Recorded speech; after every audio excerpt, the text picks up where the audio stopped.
All right, guys, we are live.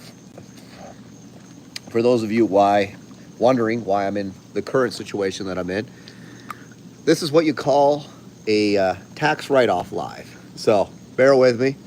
I'm out here doing what I would be doing anyways, but it's important that we do certain things. So we are doing a live.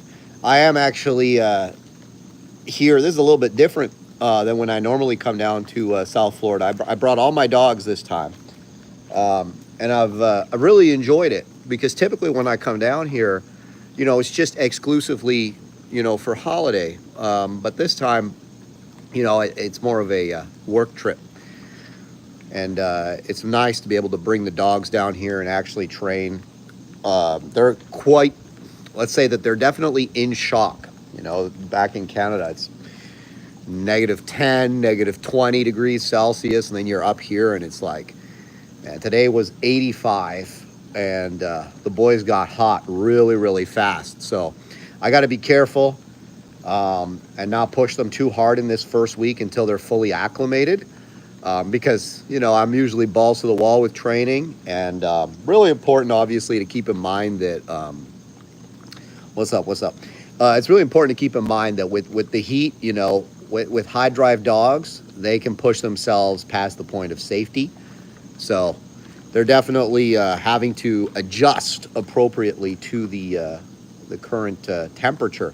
So we're going to take it a little easy in this first week, let them acclimate, and then kind of hit the ground running maybe in week 2. We'll see how that goes. We'll see how long it takes them. I've actually never taken a dog from like freezing cold temperatures right to the high heat, and seen how long that takes. Typically, like in Canada, you know, we got spring. By the time spring is done, like the summer doesn't come on you suddenly, so the dog kind of have a chance to acclimate. So we'll see how long it takes them to acclimate.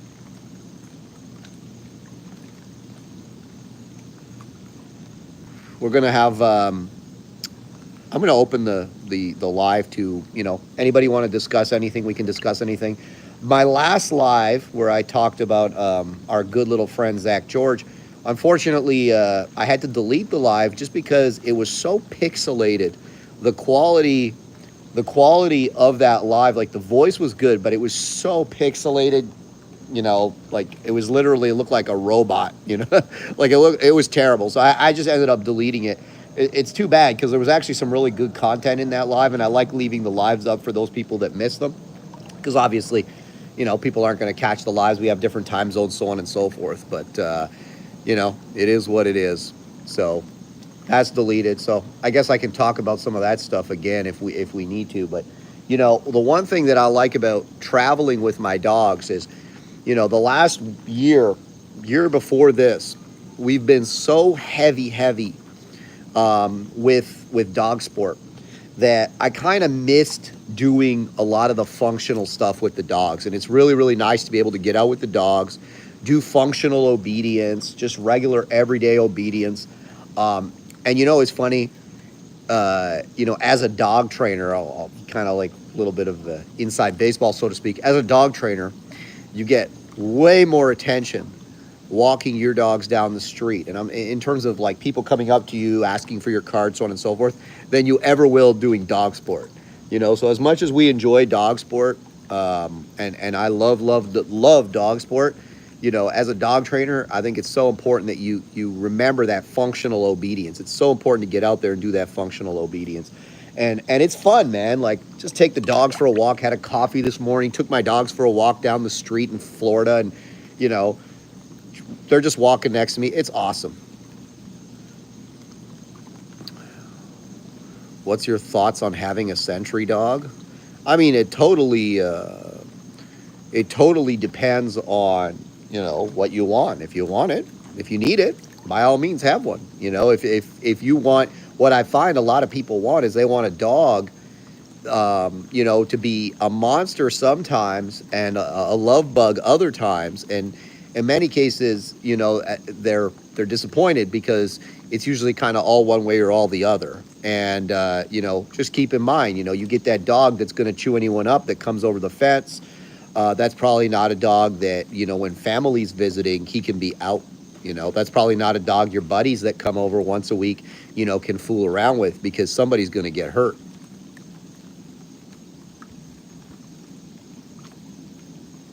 For those of you joining now, at the beginning I already mentioned, this is a tax write-off live. So all the usual content where we'll talk about dog training and all that type of stuff, but in Canada, I'm normally sitting in the house this time of year and wearing a sweater, but I'm in the appropriate place now.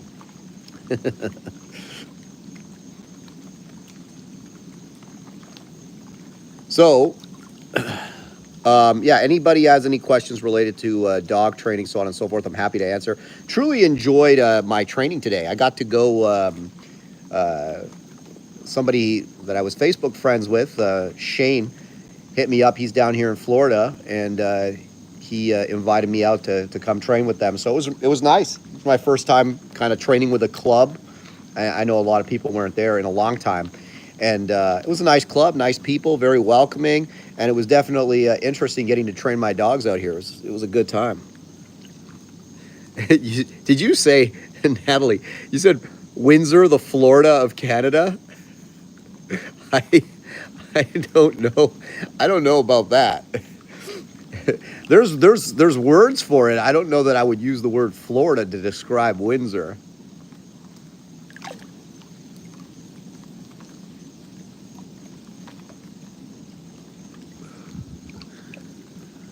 Furry Chew says, hi from Sweden. The water must feel nice. You know what? I'm actually thinking about, I'm not much of a hot tub guy, but I'm actually thinking about getting one for up in Canada. It might make the winters go by a little bit faster. I just had some bad experiences with them before in different places that I would rent, especially in the wintertime. Like, I'd get out there and the damn thing would stink, you know. But now, having been through enough hot tubs, I realized that the ones that I was using in the past were probably poorly maintained. So, you know, definitely going to maybe look into getting one of these for Canada, because it might make the winter evenings go by a little bit better. But yeah, anyways, that functional obedience, I love to post that functional obedience. Cambodia in the house. Pretty cool, man. I love posting that functional obedience because it just, like I said before, it drives people crazy. But I think it's important. I think it's important to drive people a little bit crazy, because there's too many people. Like, I find fun little side tidbit for those of you that are dog trainers, or those of you that like posting dog content. People take you a lot more seriously. Like, I could sit here, like just how I am right now, and I could say all the things about dogs and dog training that I say when I'm walking with my dog off leash next to me. But it hits so much harder when your dog is next to you, right? It hits like a ton harder when your dog is next to you, off leash. You're walking through, I don't know, a busy urban area, and you're saying whatever it is that you're saying about dog training, you know, and it gets a lot of people bent out of shape. And that's, listen, I always say this, guys, you know, in my lives, you'll get more of kind of how it would be if we were talking to each other and you were sitting right there. Just because, you know, I'm not making a video. Obviously, my videos, I come off a little more bombastic, a little more, you know, kind of hyperbolic. And I think that's necessary with some forms of communication. And I like to do that because it makes people think a little bit. It makes people engage a little more. And when people are thinking and people are engaging, I think you're driving conversation. And when we make content for dog training, what's the goal? I mean, sometimes I do it just for fun, obviously. By the way, if you keep spamming my chat, I will just remove you. So please don't do that. You know what? I think I will remove you. Unfortunately, sorry guys, give me a second here.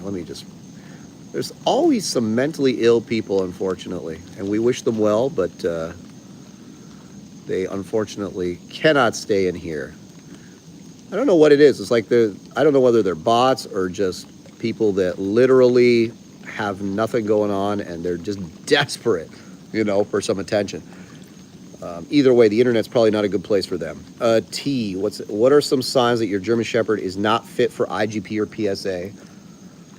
Well, I would say excessive, fearful behavior. Does your dog look miserable? I mean, most people have common sense to be able to look at a dog and say, "Hey, this dog, is not happy. This is not a happy dog. This dog does not enjoy what it's doing." And when it comes to dog sport, if your dog doesn't enjoy what he or she is doing, well, why are you doing it, right? That's my thing. So if you're bringing your dog and your dog loves it, maybe your dog's not super talented. Maybe you're not super talented. Maybe the club that you're training with is not super talented, but you're all having a good time. Who cares? It's sport. Sport should be fun. All that being said, if you want to win and you want to be competitive and do successful, like me and my friends tend to want to do, like most of my friends, sorry guys, give me a second here. Most of my friends, want to win. They're competitive. I tend to gravitate towards competitive people. They want to win and they want to be excellent. And those are the types of people I generally like to train with. Now, with them, there are a few exceptions. There are some friends that I have that they just want to go out there and have fun. But in that circumstance, if you took a dog that wasn't suited to the sport, even if it was having fun, you wouldn't be having fun, so it wouldn't work, right?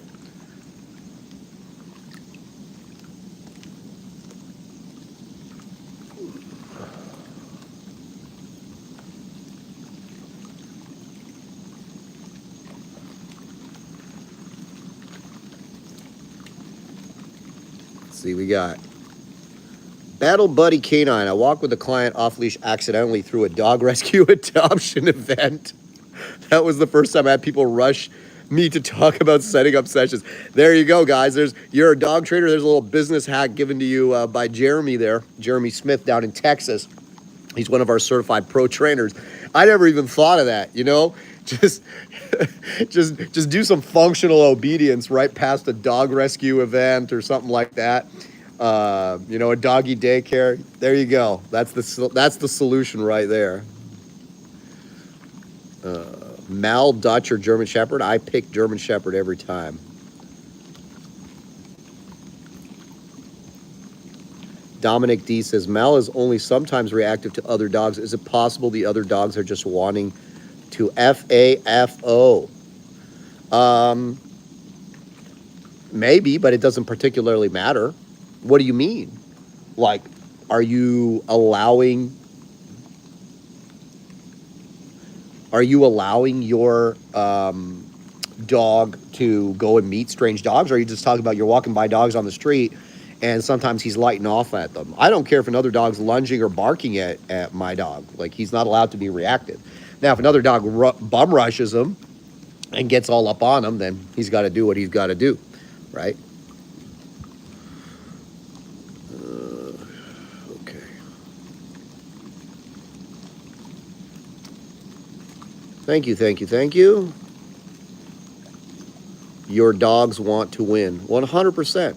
I like dogs that want to win. I like dogs that want to give 110%. That's my kind of dog. But, a lot of people that pursue dog sport, they just want to have fun, and their dog is, a pet primarily, and that's fine. There's nothing wrong with that,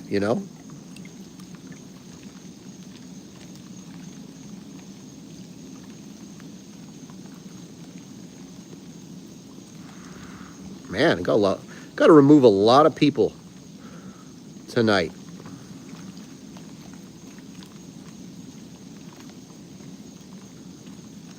A lot of people. You post one mentally ill thing in the comments, I will just remove you.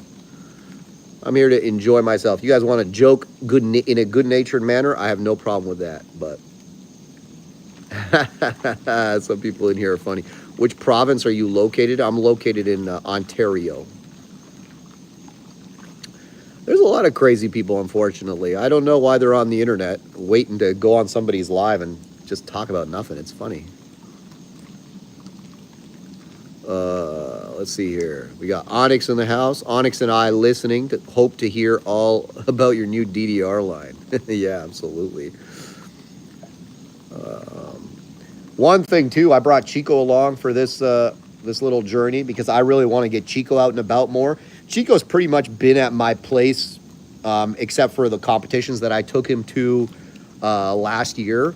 But one thing I noticed with Chico is that, you know, he definitely was a little bit out of sorts when we traveled, which tells me he needs to travel more, just so I can kind of get a feel for him. Every dog's a little different. So, for instance, Gage is always like, his first 3 days anywhere, he's just at like 50%. He's not full power, right? Now, obviously here I'll expect it to take longer just because of the heat shocking him. You know, just like that heat shock, and obviously really takes a lot out of the gas tank of the dog. But like, I know if I get anywhere, I need at least 3 days for my dog to get to a state of full power, okay? So for competitions, you know, if they're at any kind of distance, I know I need to be there 3 days before we actually step on the field, because that's how long my dog is going to need to be in an optimal mental and physical place. And I also have some pretty good insights as to what I need to do from a training perspective, leading up to a trial. So with Chico, I'm still not 100%. So I need to get him out and about first so he can have a little more experience traveling. And second, so I can kind of figure out whatever it is that his vibe is when it comes to going to new places and performing.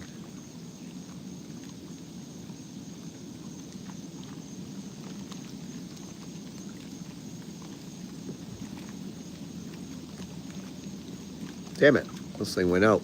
Let me see here, what do we got? What do I do if my female pit bull is too high energy during training? Should I burn some of it before or harness it and use it for the training? Totally depends on the training that you're doing, right? So a lot of people try to out-exercise bad behavior. You know, I'm definitely not the first trainer to say it. I won't be the last. Not a good idea, generally doesn't work.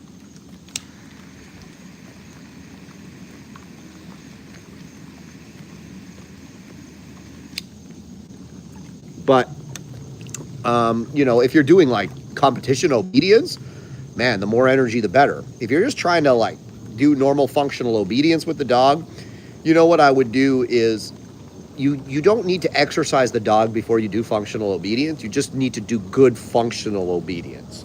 And the more you do good functional obedience and make the dog adhere to the structure, by the way, for those of you wondering, when I speak about functional obedience, everybody has like something different. What most people do is kind of some version of bribery, right? Where they take a dog and, you know, kind of try to convince it to do things for treats, but the dog's so spun up and worked up that every little thing in the environment distracts the dog, and they're always kind of running off, or they're jumping all over you, and they're just too out of control. They can't even barely think, right?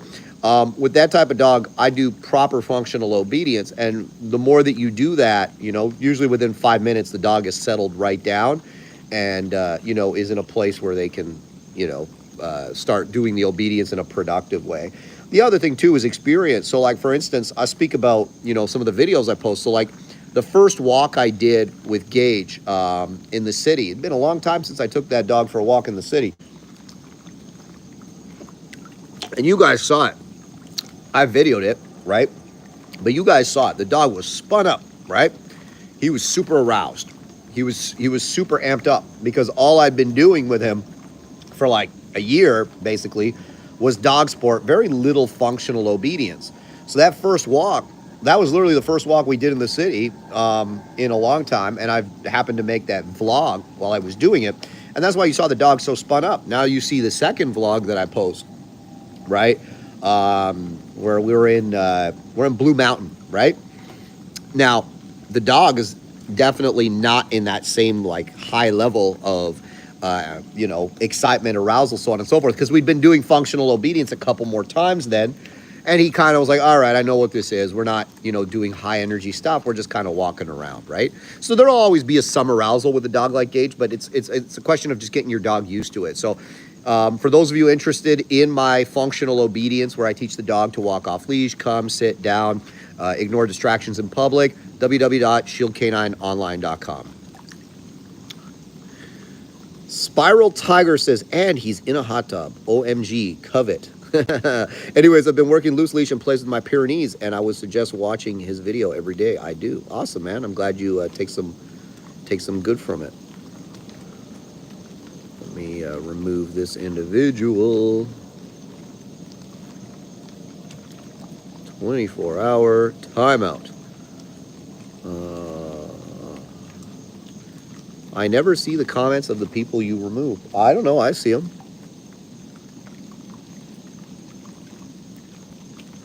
You guys don't like my Amish beard? I'm experimenting with the Amish beard. You know, when you're starting to lose hair up here, you got to grow it down here. I'm pretty sure that's the way it works. Hey, can you load a marker with physical affection only? Is it detrimental if you reward the dog that way often? Depends on the dog.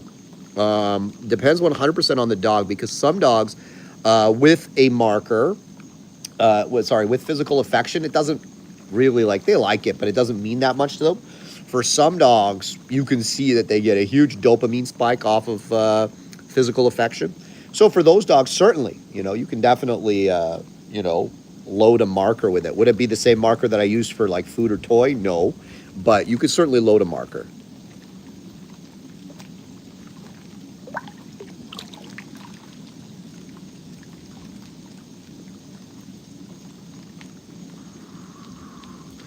Do you ever go on training trips to different provinces? Or do you just stay in the Ontario area? Do you mean, do I go to other provinces to train other people's dogs? No. For me, yeah, sometimes I'll go on trips out to Quebec to train there, places like that. But no, I don't go to the West to train.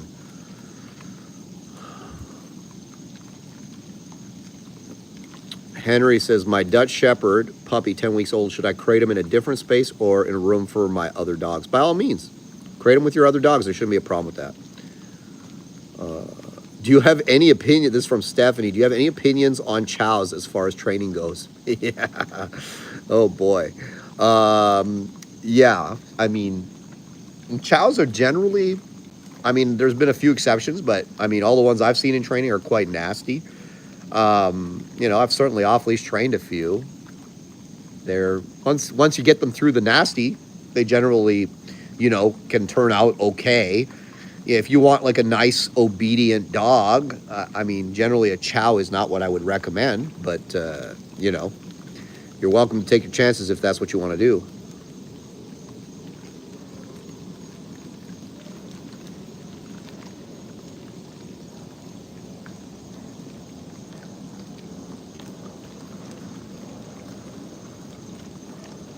Remove. Okay. France says, is it possible to get a reliable recall without a remote collar? They are banned in my country, but I really wish we could use them here. Yes, it is. You just got to spend more time. And it also depends on the individual dog, right? A lot of people think that when I speak about the e-collar, or when I say, things like, oh, I'll say this. I'll tell you that. So, in my videos, I do this thing, right? Where I'll be like, you'll never see a positive-only dog trainer doing this. That's when I'm, walking off-leash with my dog. And that'll always lead to, it's basically rage bait, right, guys? Keep in mind, sometimes when I do this type of stuff and I post reels and stuff like this, I'm deliberately provoking a discussion. But, and it's not, by the way, I said this in my last live, and I'll say it again. There are certainly some positive-only trainers that with a very specific type of dog could get a reliable, somewhat reliable, functional obedience. It has to be a very specific type of dog, and it has to be a very good positive-only trainer. Now, I know Zach George was neither of those things, so I wasn't particularly concerned that he'd be able to pull it off. And I think even with one of those, over a half-hour period, especially in a high-stimulating environment like, let's say, downtown New York City, cars, traffic, dogs, all the various crazy stuff you're going to get down there, maybe walk through Times Square, you're going to see it fall apart, right? Even with maybe the highest level positive only type dog trainer that doesn't use any kind of corrections that are physical with their dog, you're gonna see it fall apart. You're gonna see the dog maybe not look so good because the dog's gonna be more on the insecure side. And there's a certain level. When I say a certain type of dog you can do that with, the dog has to have a certain level of motivation and also a certain level of nerve. Okay, so let me explain that. And I'm going to get to your question, by the way. When I say nerve, okay, if there's a dog so I use my wife's Chihuahua always as an example. Never trained that dog really a day in its life. but she can walk anywhere with that dog off leash and it will always stay around her. And the reason why is because she's a little bit on the insecure side. So she'll always be close to mama, and if mama ever gets too far away, she'll book it and make sure she's with mama. And that's through any situation, because the more stuff is going on, the more worried she gets and the closer to mama she gets, right? Is that a function of super good positive only training? 100% not. But a lot of these people have, that's why you see them, they have these certain types of dogs. Like they love the border collies, and you'll see them sometimes with the Aussies and stuff like this. Like a very certain type of dog, and then they tend to be a little bit softer, more insecure. And the reason why is because that insecurity makes them a little more dependent on mommy or daddy, usually mommy, but in some cases daddy. And that keeps the dog always in close proximity. They don't really ever have to be worried that the dog's just going to book it off. If you have a really confident dog, outgoing, kind of wants to take the world by the horns and just get after it, that's not the dog that's going to stay with you out of the goodness of his heart, right? That's the dog that's going to want to go and explore and see things and engage with things, right?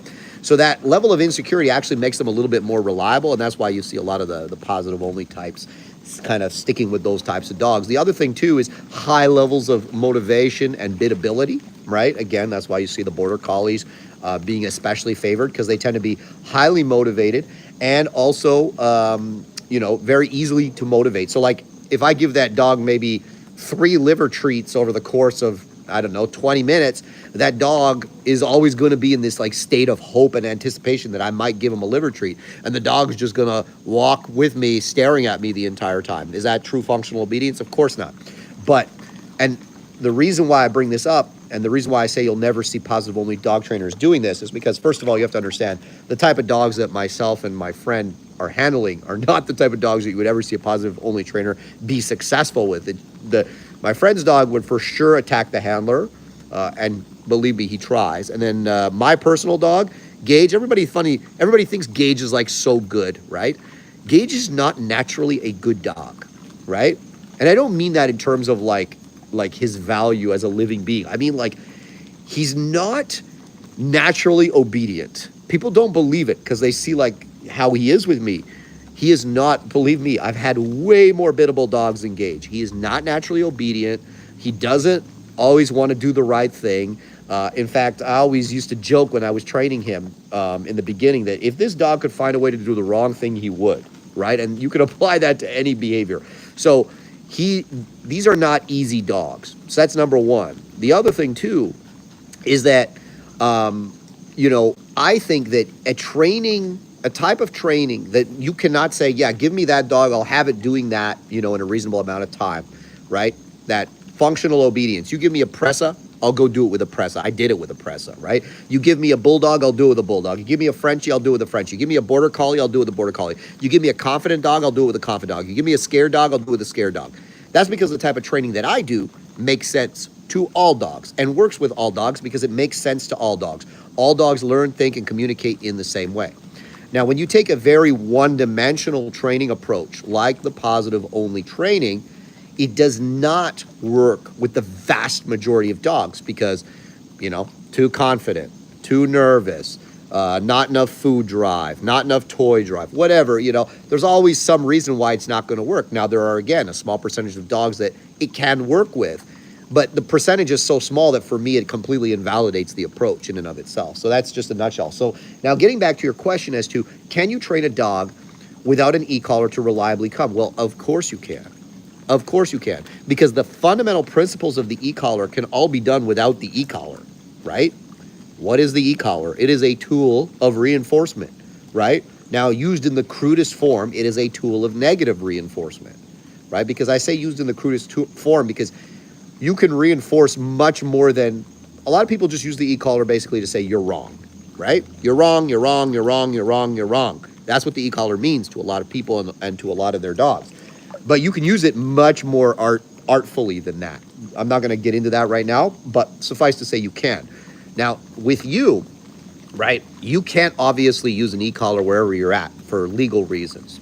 Now, you can still utilize negative reinforcement without an e-collar. So a lot of people in Europe, they'll use long lines. They'll use, various devices like sticks, whatever else, and they will make the pressure on the dog in the old-fashioned way. in a more analog way, so to speak. So you certainly can get that same level of obedience without the e-collar with a lot of dogs. It just takes a lot of work, and it's cruder, right? And by cruder, I mean, obviously, it's like, listen, it's like I always say, it's like if you built a house without using any kind of power tools. We did it for thousands of years. Do they look the same as a house that you built with power tools? Of course not. The lines aren't quite as straight. You know, it takes way longer to do it. You know, the architecture is not, sorry, the quality of the build is not, let's say, as uniform and as efficient as when you're using power tools. It's the same thing. The e-collar is simply a power tool for reinforcement. So leash, stick, hand, and think of any other way that you implement pressure on a dog, body language, whatever else, right? You can utilize the e-collar to do the exact same thing. So everybody is like, oh, you know, I always say that. Everybody's like, why are you using the e-collar? You're not a good dog trainer if you use an e-collar. I'm like, no. I'm an excellent dog trainer. That's why I use the e-collar. The e-collar magnifies my abilities as a dog trainer, magnifies my ability to communicate with my dog. Could I do it without an e-collar? For sure. Would it take longer? Would the results be as clean? Of course not, right? But all it is it's a way to create tactile pressure on a dog. And tactile pressure is not always necessarily a bad thing. As I'm hoping that some of you guys are starting to see that through my videos, right? Where I'm using the e-collar to make my dog active. I'm using my e-collar to tell my dog he's doing a good job, and I'm using my e-collar to also tell my dog he's wrong. And I can use the e-collar in all those ways, right? But a lot of people don't perceive that. They only think e-collar is to shock your dog into submission, whatever that means, right? That's how they view it. And that's their limitation. So for me, that is not an e-collar. An e-collar is everything, right?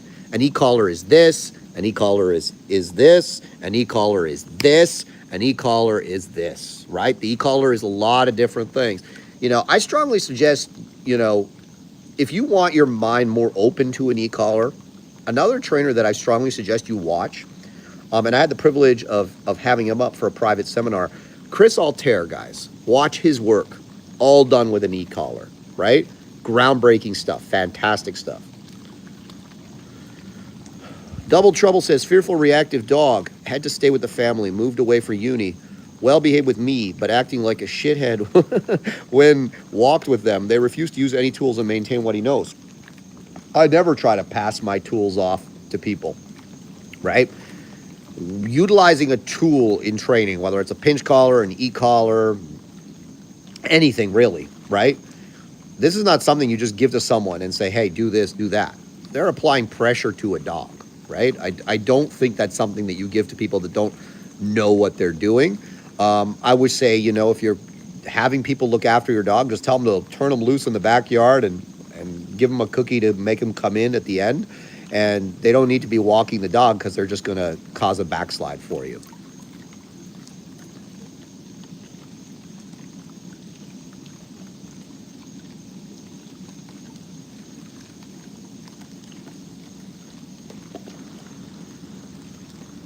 Hold on a second. Too much talking, not enough cigar smoking.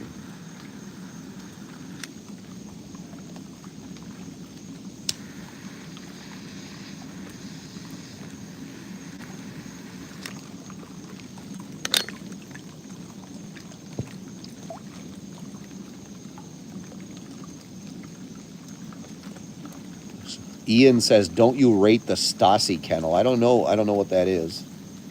Soulstar says, what's your favorite kennel for travel? I'm getting a sport pup soon. Was leaning towards the Gunner kennel. They're extremely safe. I don't know if they're in Canada, though. Yeah, I actually had Gunner kennels.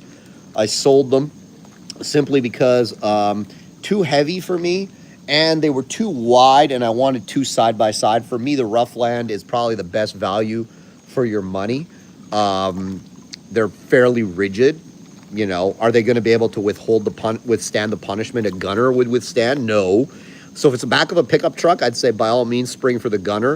If it's the back of an SUV, for me it was definitely Roughlands.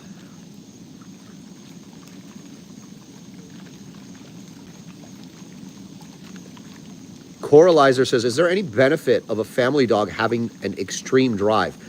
By the way, my dog has extreme drive, like Gage was struggling when he was a puppy and still am. Well, you know, I always say a lot of people that tell me that their dog is extreme, when I meet it, it's high energy, it's out of control, it has zero impulse control, and that to many people appears extreme. But in reality, once you put, you know, some level of structure control, so on and so forth, impulse control on the dog, you find that the dog is not extreme. You know, me and my friend Carson, we were joking about people always going on about how their dog is extreme this and extreme that. I always say, you know, like, so like, I always say my dog Chico is extreme, right? Because he is. He's 100% extreme. He's extreme after I put the control on him, right? That's how you know a dog is extreme. When they can still show those extreme drive behavior after the control is put on them and after you've, you know, really put real impulse control on the dog and the dog maintains, if not increases the drive behavior, that is an extreme dog. Most people don't have that. Most people just have an out of control, high energy dog that's frustrated and not appropriately stimulated. The way that you fix that is you teach that dog proper functional obedience, right?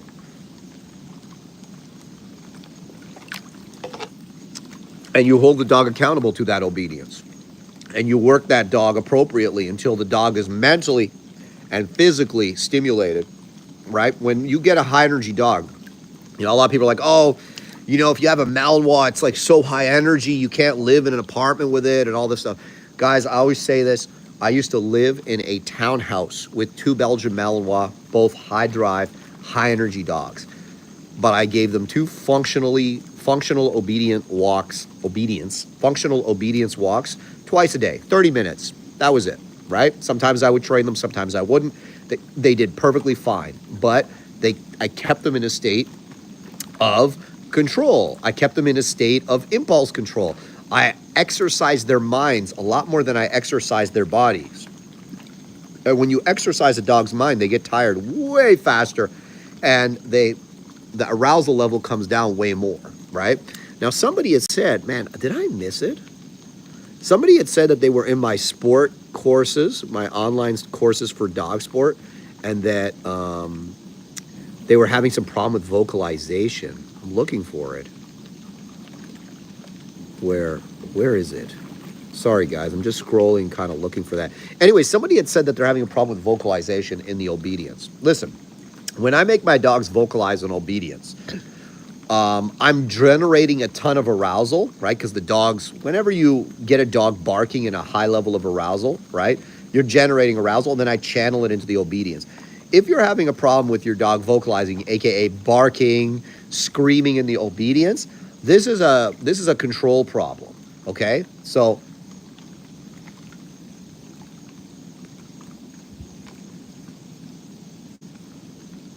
for me, I punish this behavior. I don't allow it, right? And I see people actually all the time with like high drive working line dogs, and they're doing functional obedience, and the dog's just next to them screaming like, ah, you know, just screaming, whining, barking, and they're just allowing it, right? For me, listen, I will punish this behavior immediately. You are never allowed to scream and bark next to me. And what it is the dog is, you think the dog is exercising impulse control because he's remaining next to you. But instead of running away and going and engaging with the environment, he's expressing his frustration in the form of vocalization. I want to go, I want to go, I want to go, right?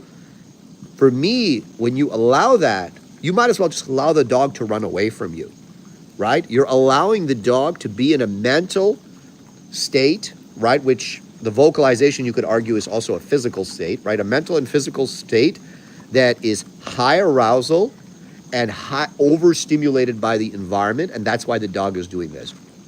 I immediately punish this behavior. I never allow dogs to excessively vocalize when they are doing obedience with me, unless I specifically open the dog in the barking, right? So for me, when I tell my dogs to bark, you'll see me do it all the time. Bark.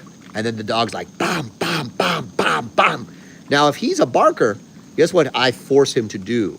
Bark, bark, bark, bark, right? Bam, bam, bam, bam. And he'll go to the point where he's like, okay, I kind of want to stop now. No, bark, bam, bam, bam, bam. And then when I say heel, the dog comes into the heel and he's like, right? If he's a barker, if he's like the type of dog that likes to bark all the time, I'll say, oh, you want to bark?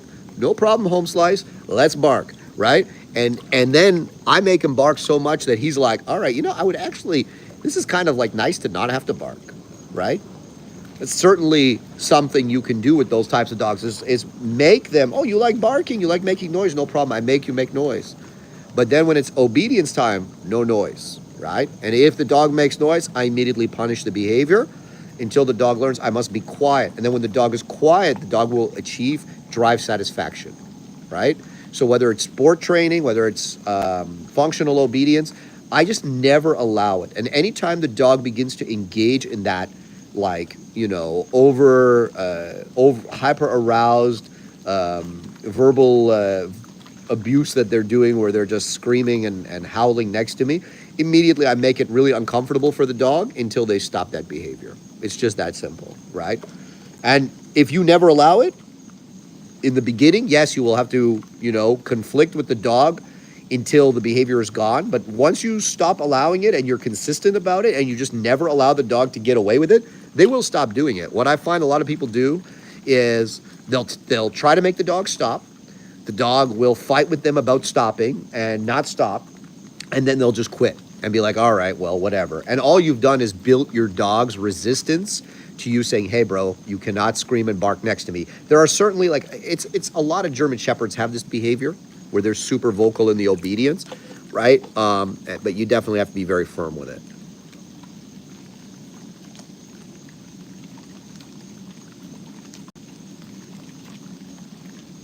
T says, can you explain how a dog perceives being in a household where one person is reinforcing your online courses and everyone else is in the house treats him like a baby, so he wants to be with them? Yeah, so that's very normal. Oftentimes when I'm like working with a couple, let's say the wife is the one that makes the dog do everything and the husband is Mr. Fun Time, right? Just like with the kids, right? Mommy is the one that makes them, follow the rules and do this and do that, and daddy's the one that lets them eat candy, and everything's a fun time with daddy, so they act like they love daddy more, right? It's very normal with the dogs. It's the same thing. So for me, I'm the only one in my household that really makes my dogs do anything. Nobody else does, and that's perfectly fine. At the end of the day, though, my dogs understand that, first of all, it helps that my dogs really like doing things with me, right? So actually, my dog would rather go with me to work and sit in a crate when I'm not training him than stay at home loose with my family all day long. Just because he knows that I'll take him out and train him one time in the day for 15 minutes. For him, that's worth more than spending all day at home with the family. So I would look also at the way I'm training my dog and think about, okay, like, am I just making a lot of stress and I'm not giving this dog maybe something that's rewarding, stimulating, so on and so forth? The other thing that I would say is, are you allowing your dog to get away with going to your family and just being with them, right? For me, it's like, listen, if I call you, I don't care who's petting you, you better come to me, right? You need to make your training black and white. You need to make your training clear.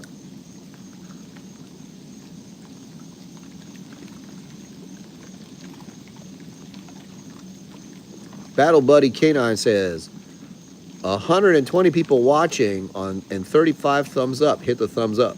I appreciate that. Yes, I agree, actually. I always forget to tell people to do that. Hit the like button, folks. It's absolutely free, and it boosts the algorithm. Every time you hit the like button, Zach George dies a little more inside. Think of it like that. I'm kidding. I hope he finds the help he needs.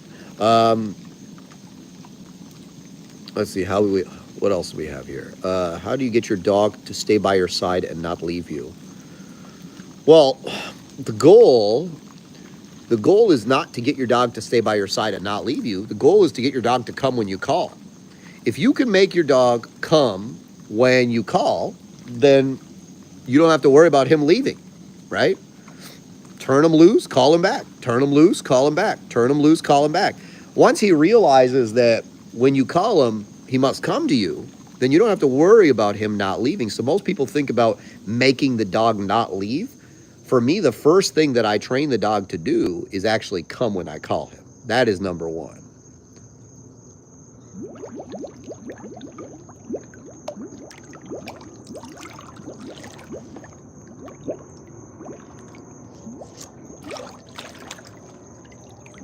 Sorry, guys.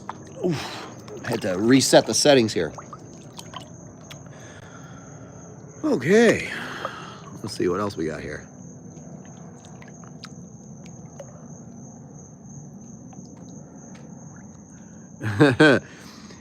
Some people like the beard, some people don't. I don't know what to tell you guys. I like the beard for now, so it's staying.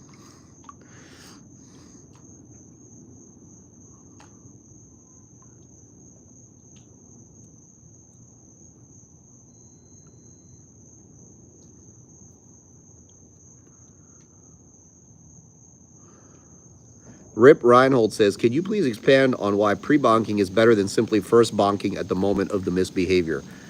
No, because that's something specifically for my online courses, and it's not something that I'm comfortable sharing on YouTube, just because there's a lot of context attached to how to bonk, when to bonk, why to bonk, and I don't want people just doing it because they heard me talk about it on YouTube. It is a very powerful form of punishment, but it's also extremely easy to screw up. And I don't think that's something that I will only share in my online courses, because in my online courses, I know you have all the context and education that is required in order to implement a holistic training approach. A lot of people ask me, hey, I got X problem, I got Y problem, how do I fix it? And I always say, it's not just one problem that you have. You might only see one problem, but believe me, you've got like 20 problems. And it all comes down to your dog does not have proper functional obedience. Why is functional obedience so important?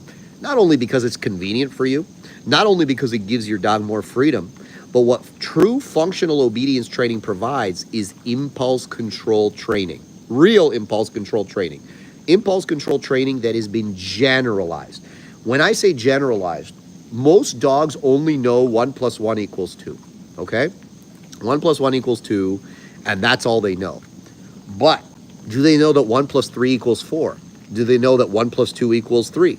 Do they know that 2 + 4 = 6? Do they know that? The answer is no. And if you guys are understanding the analogy that I'm trying to get out here, a lot of dogs are very limited in their understanding of things, whether it's impulse control, a sit, a down, a heel.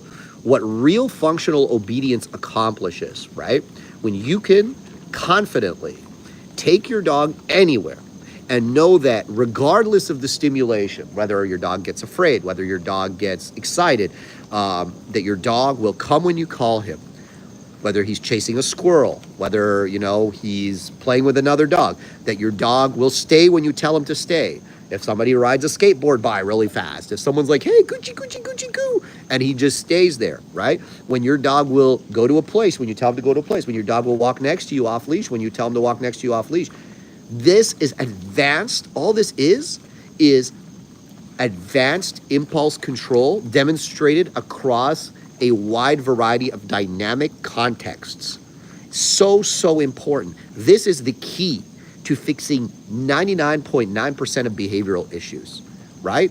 After you have that level of control, and a lot of people, my dog listens to me, and then I'll watch them with their dog, and it's like, well, there was another dog, and the dog's like half-ass healing with them, and they keep telling the dog, heel, heel, heel, heel, right? They tell the dog to come, and they have to tell him 5 times, and he takes his sweet time, and he stops to smell, the fire hydrant on the way back, right? In reality, the vast majority of people do not have that level of impulse control, which is why they lack the ability to stop the dog from engaging in specific behaviors, right? That they don't like. You must have a holistic training approach if you want success with reactive behavior, with resource guarding, with anything. If your dog does not have a wide, a true understanding of impulse control, You're not going to be able to stop him from doing something he really wants to do. And a lot of people can't wrap their head around that. They just think about stopping the symptom, right? The symptom of the problem, right? I always go back to this. And even though I'm not Mr. Fitness by any stretch of the imagination, I understand it because, you know, I like sugar.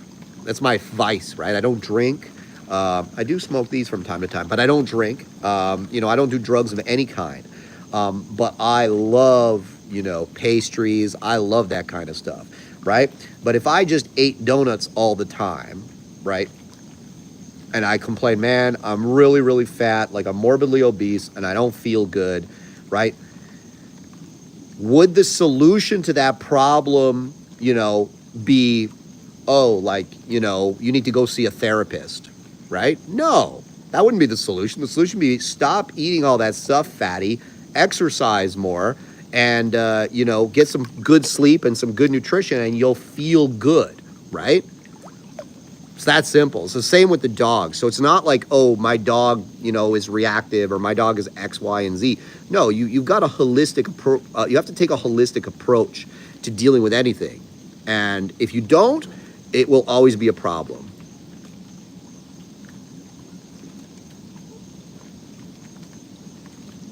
Soulstar says, I could see training a golden retriever positive only. No way a real German Shepherd.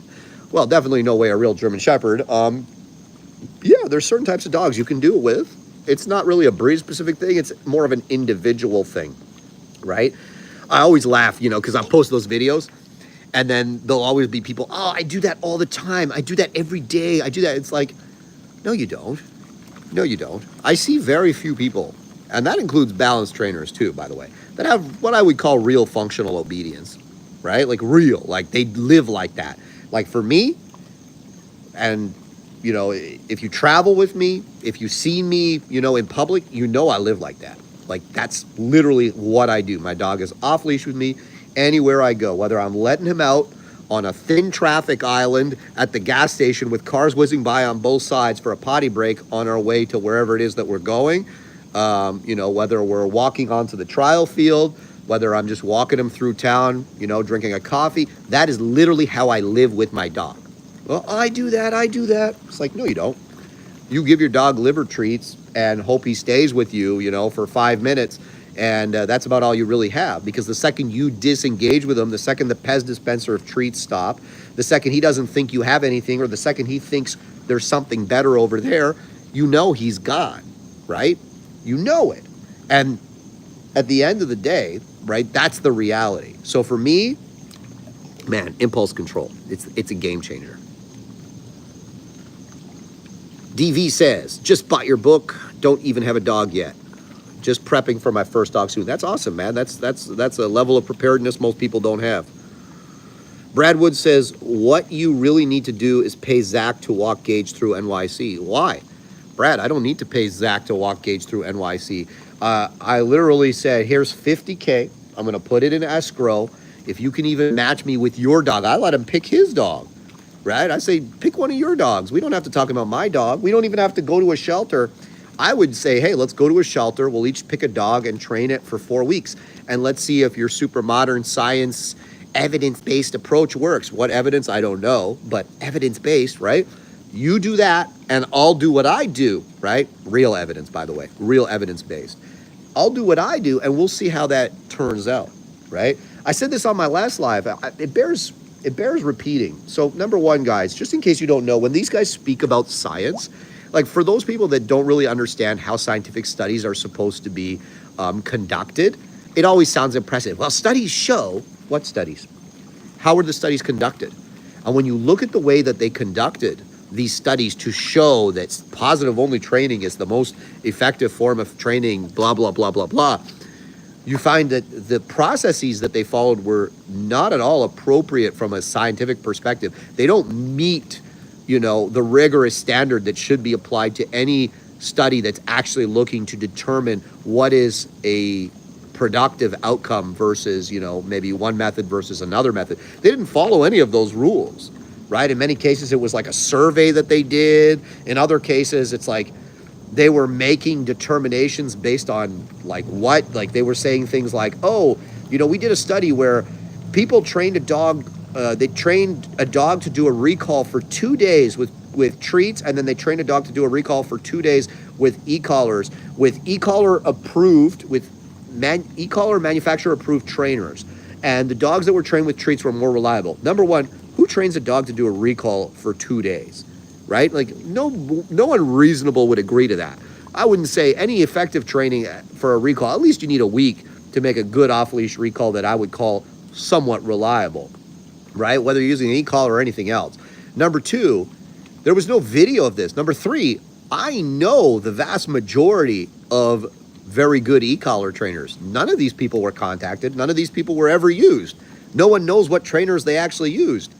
A lot of the time what you'll find is like they did something like they called the dog and shocked him and he showed a lot of fear and didn't want to come. It's like, really? No shit, right? So these studies that were not conducted in an honest way, right? They weren't conducted using proper control groups. They weren't conducted in what you would call a fair and ethical manner, because these weren't really studies.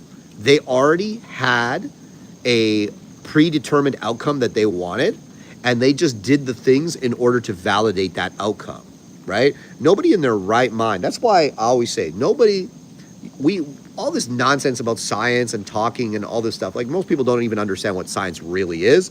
So using the word like science is like I always say, like 100 years ago, if you said, well, God wanted it to be that way, right? Most people are like, okay, well, God wants it, so I guess that's the way it's supposed to be, right?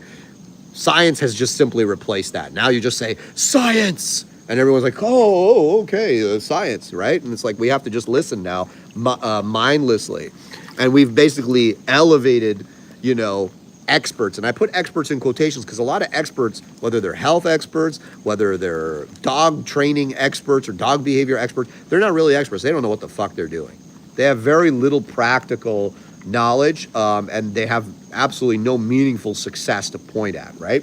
So, I always take these studies take these studies with a grain of salt. Actually read, if you want to really put a lot of validation into these studies, read how they conducted them.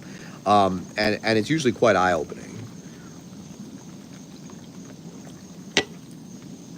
So, yeah, with Zach, bro, I said, just bring one of your dogs. And I knew none of his dogs. Number one, he's not a very good dog trainer. And number two, I knew that none of his dogs would be at that point where he could take them off leash. Now, I know that a guy like Zach, just to be honest, I wouldn't be at all, I won't say that I know, but I wouldn't be at all surprised if he punishes and corrects his dogs physically when the cameras are off. He already got caught doing it, right? And there's nothing worse than a hypocrite when it comes to that kind of stuff, right? You're telling your people that to only do one thing, and if you correct your dog, it's violence, yet you're correcting your Malinois Shepherd mix or whatever it was that he was caught correcting the dog, and then he had some bullshit excuse for it. Believe me, when the camera's off, I know that most likely he is putting pressure on the dog. The problem is, I always say this, people are like, well, aren't you worried that he would take your offer and he would be willing to go to New York City and he would just simply correct his dog a whole bunch of times behind the scenes, and then that way, his dog would be reliable. I'm not worried about that, because I've often said that even though I have no doubt that he would probably do something like that, I know he doesn't have the skill to do it. See, there's this trope that these people push that is very false. And the trope is that it is easy to use pressure in dog training. It is the easy way out. The real skill is in using the cookies and doing all the little protocols that the positive only trainers do. That's the real skill. That's that. No. I give the cookies to my kids. When my kids are learning to train dogs, they have the cookies for that. That's what I trust them with. Pressure is the realm of experts, right? When you're using pressure in training, you need to know what you're doing, right? To some degree, right? Especially if you want to have a high level outcome, especially if it's maybe a little bit more of a challenging dog. You better know to some degree what you're doing. You better be able to read the dog. You better have a good game plan that you're following, that you know when to apply the pressure and when to release the pressure. I know that he can't do that, which is why I said, yeah, I don't care. You can light your dog up 100 times when the camera's off and then pretend that you're just pushing cookies to your, silly followers. And then, you know, I'm not worried that you're going to take my challenge, because I know that if he did do that, his dog would still probably leave him once the pressure was gone, and his dog would look terrible. It would look scared. It would look suppressed, because using pressure artfully is not something that you can just boom do and it's easy and it's done.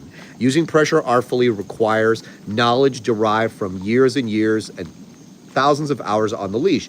Now, I know some of you might be asking, well, how do you teach people to do this? How do you teach your clients to do this? Well, when I'm teaching someone, whether it's online or in person, I have a very set system that they follow. Maybe Zach, I would be more concerned if he took maybe one of my online courses. I encourage him, hey, maybe sign up, buddy. Sign up. And then maybe you can take that $50K from me. Wouldn't that be funny, eh? That would be ironic. Pays a few $100 for my online course, and then you know, learns to train his dog properly, and then goes and like, you know, beats me at my own game. That would be ironic. That would be funny. I don't think he has, I don't think his ego would allow him to do that, but man, that would be the smart thing to do.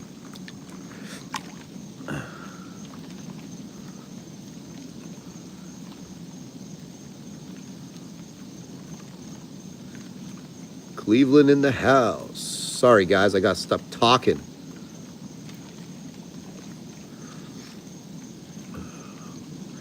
More mentally ill people to remove.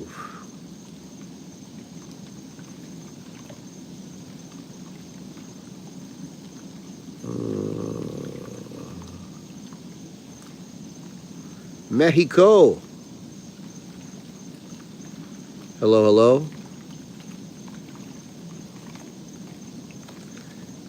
Cyril Arnold says the science they talk about now is a talking point to instantly draw people who believe those buzzwords to their side in the argument. Yes, absolutely.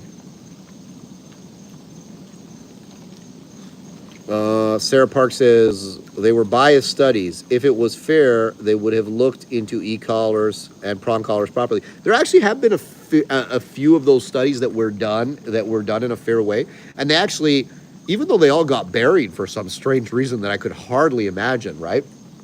Always studies that find out inconvenience things seem to get buried.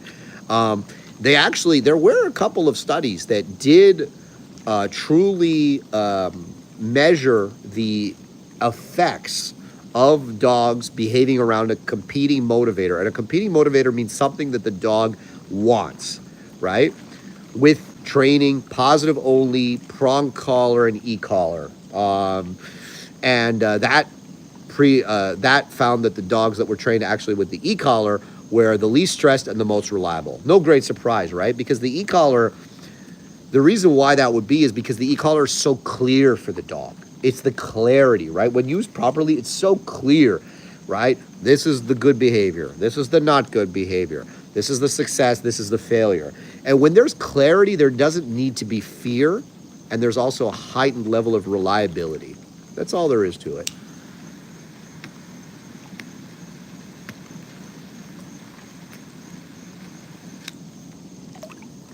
You know, and people talk about evidence. All you need to do to look at evidence is look at a sport like IGP. Look at a sport like PSA. These are, you know, the hardest dog sports in the world. They're the hardest dog sports in the world. I say IGP's harder. I already got into that before, so I'm not going to get into it right now.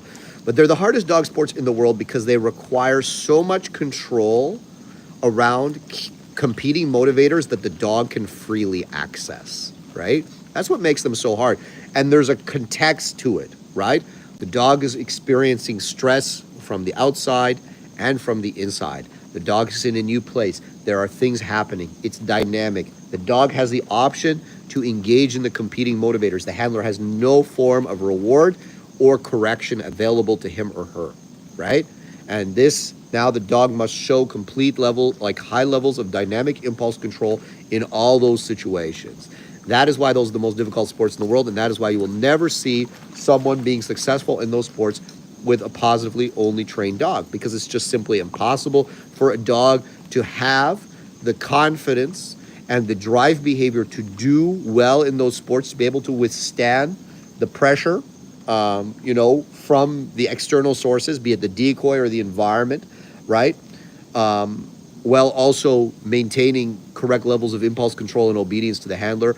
There's no dog that can do that positive only at a high level, because that requires a type of dog that has confidence, that has courage, that has drive behavior, and that's not a dog that will just always do what you want him to do because you have his liver treats or his ball, right? It's just not the way. So that's all the evidence you should really need.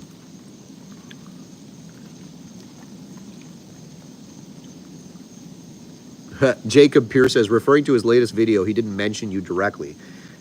Yeah, he doesn't want to say my name.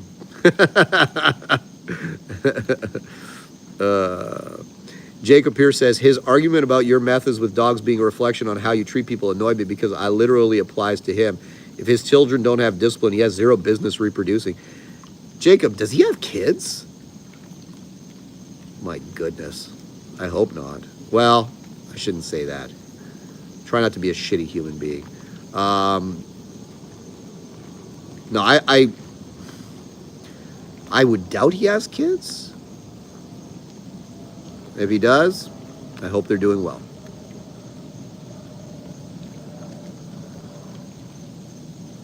Why, thank you, Natalie. I may blush.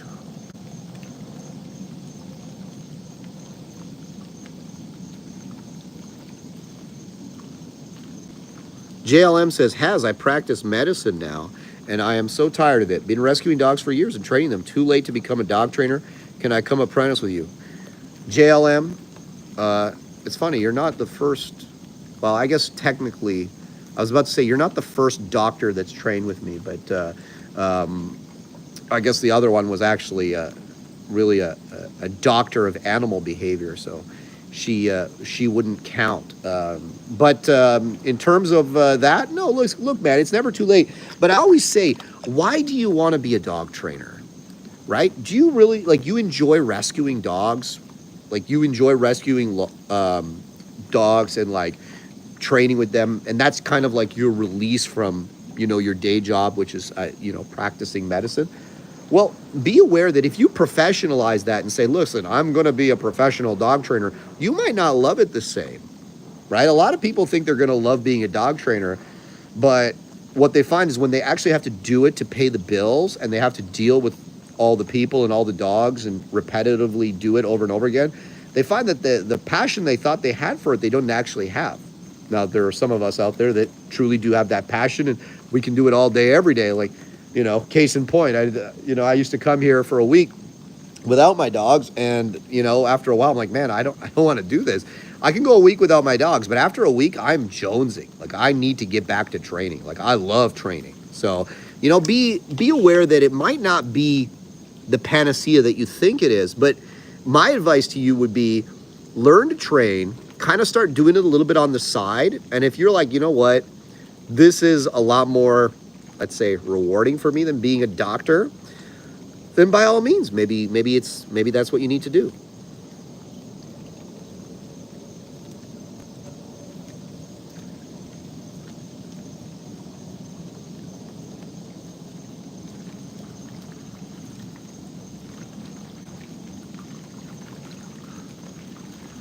Cyril Lursa and me says, trying to stay civil while roasting Zach. Guys, I want you to understand too, like, the reason I roast Zach, like, I don't roast people or make fun of people. At least I try not to. Sometimes, we can all be shitty human beings, and we always try to be better human beings. But the reason I do it, and the reason I call him out the way I did, and the reason I embarrassed him the way I did, was because for me, he is an avatar of that entire movement, and he actively goes out of his way to attack people like me, and he actually did come and attack me before even I said anything to him.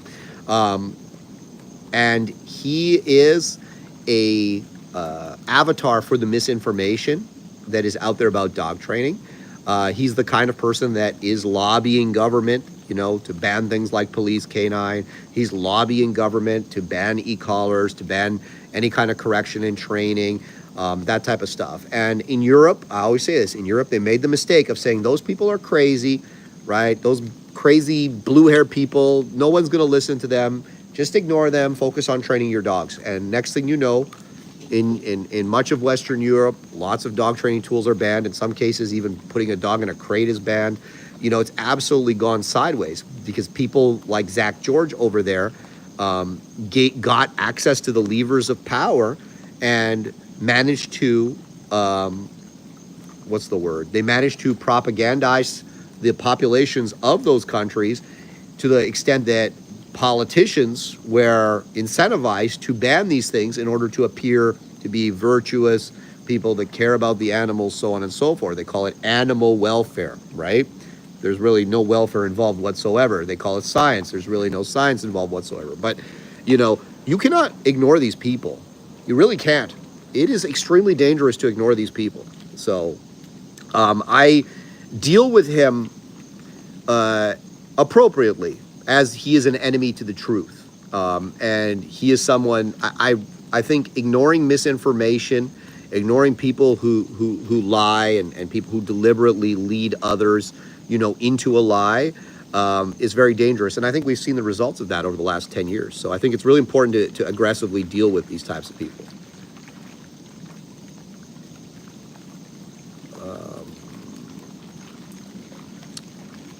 Daniel says, have you ever experienced a neck injury on a dog from jerking the leash too hard? No, I have not. But I will say this. If you use a flat collar on a dog and you really give them a hard check, if the dog has weak cartilage in the throat, you can cause a throat collapse. I have, thank God, have never experienced that, but I've heard of it happening. So just be aware the cartilage in the throat. There are some dogs, listen, they can run 100 miles an hour into the end of the leash 500 times and they might like cough a few times and that's it. But there are certainly some dogs that I've seen this. It's like actually a diagnosis. I can't remember the medical term for it, but they have like a really weak neck, especially like some bulldogs. They have like their cartilage in their throat is not strong and it's easy for it to collapse, and they can actually get a collapsed trachea and asphyxiate and die. Like how horrible is that, right? So you have to be very aware of that. So for me, you know, generally speaking, like a pinch collar actually is probably like the safest thing in terms of that. Like you're not going to collapse a trachea with a pinch collar unless you're really, really doing some crazy shit.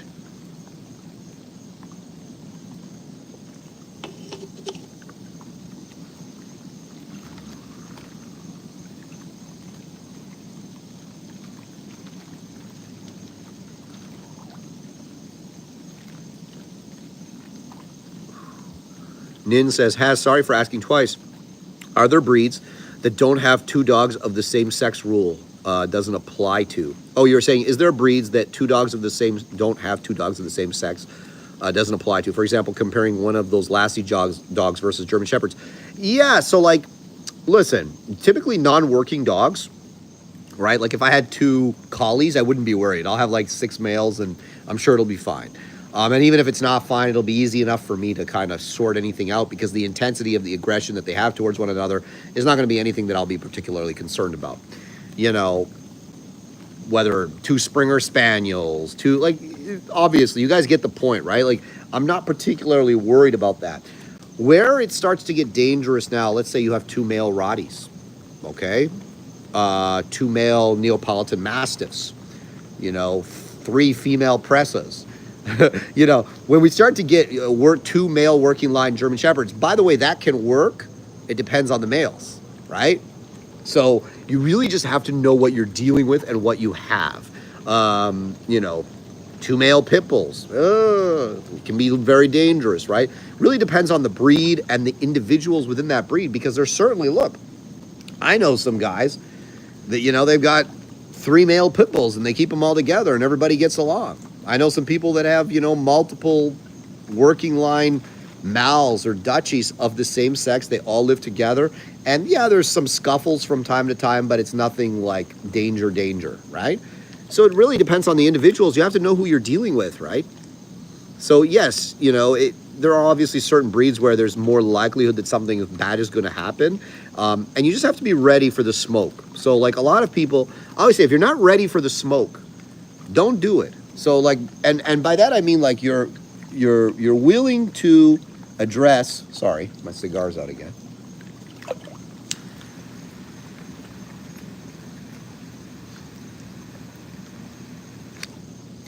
You're willing to address the problem when it happens. So I'll give you guys an example. I know this guy in Quebec, old school dude. big. He's built like, it's unbelievable. He's like almost 80 years old. And this dude is built like literally the Incredible Hulk. Like, obviously, he's 80 now, so he's not all cut up and like, you know, uber defined like, you know, I'm sure he was when he was younger. In fact, I've seen pictures of him at dog trials, so I know he was. But this guy, like, his hands are like 4 of my hands, right? He's not any taller than me. He's actually maybe a little bit shorter than me, but he's just a huge human being, like just huge. Like every part of him is just gigantic, right? Anyways, this guy is an old school dog handler, right? And he likes them really dominant, really aggressive. And this guy always like would run like 2, 3 male, like he'd always have like 2 males together, right? Like 2, and they weren't, he didn't like weak dogs. Like he always had like 2 strong males together. But when they fought, he would physically become involved and physically basically say he would physically prevent them from fighting, right? He would basically make them aware that he was not going to put up with fighting. I remember the first time I met him, he had 2 really strong working line German Shepherds, and he tied them both to the same tree. And I was looking, I was like, God, like what? What is this, right? And he didn't use e-collar or anything like that. It was all just him and his hands and his presence. But if you met him and you knew his reputation, you're like, I could see why 2 really strong dogs would still not fight knowing that he was there, right? But that's what I mean by being, and that was an extreme example of me saying, like, you have to be willing to, you know, get bit if necessary, and get appropriately physical to let the dogs know that you're not going to put up with that, right? So if you're willing to do that, then, you know, there might be certain types of dogs that you can keep the same sex of and not worry about it, right? There's really some people that, you know, and God bless them, but there's some people out there, they're like, yeah, bro, I get tore up. It's not a big deal for me. I'll get tore up. No problem. I'll get tore up, right? Like, no problem. I'll bandage it and we'll call it a day, right? There's some people like that. And for them, you know, keeping 2 of those types of dogs together, they can do it because they have no problem getting in there and, you know, getting tore up, breaking up the fight and delivering that, you know, discipline that's necessary to deliver with those types of dogs in order to keep them from, you know, combating with each other, right? Because they know that daddy will not put up with it. But a lot of people aren't willing to do that, and there's nothing wrong with that. Just don't get those types of dogs and put yourself in that situation where you're going to have to do it.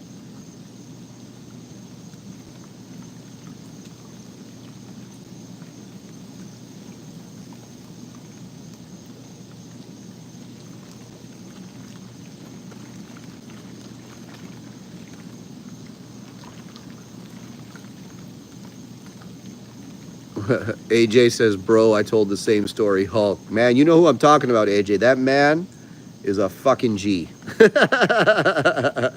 I respect him, man. I hope that when I'm like close to 80 years old, I'm able to do what he's able to do, you know? And he's old school, but like you could see like the dogs respected him in a way that you don't see a lot in this day and age, because the dogs, you know, I always joke with my friends, you know, we have like certain types of dogs because we just like those types of dogs, you know, dominant dogs, strong dogs. And we joke that a lot of people couldn't have these types of dogs. We don't joke. To be honest, we talk about it. Like, a lot of people couldn't have these types of dogs because those types of dogs need a balanced training approach. You're not going to bribe that type of dog into doing what you want him or her to do reliably. Well, I should say him, because I've never really seen a female that I would kind of put in that on that level. I've certainly seen some really, really crazy female, and I've owned some really tough females, but it's just not the same as like a really strong, dominant male. Because I mean, again, I always say it, testosterone makes a difference, right? But anyways, these types of dogs cannot be handled by someone who's unwilling, you know, to put that dog in line at the appropriate time. A lot of people misunderstand me when I say that. They think it's like this, you know, constant struggle to be the dominant one, so on and so forth. And it's not that at all, right? It's just that there comes a moment when the dog will test you, and your e-collar isn't going to save you. Your prong collar isn't going to save you, right? You need to know, and you need to have that mentality that when he tests you, right, in a way that these types of dogs will test you, And thankfully, these types of dogs aren't so common. You'll see a few of them, like kind of more in the working lines and stuff like that. But anyways, you need to be able to step up to the plate when that dog tests you and show him that, you know, you are still daddy or mommy. You need to be able to do that. And a lot of people aren't, and they're not willing to. And that informs the type of dog that they can have and be successful with. And there's nothing wrong with that. You just have to be ready for it.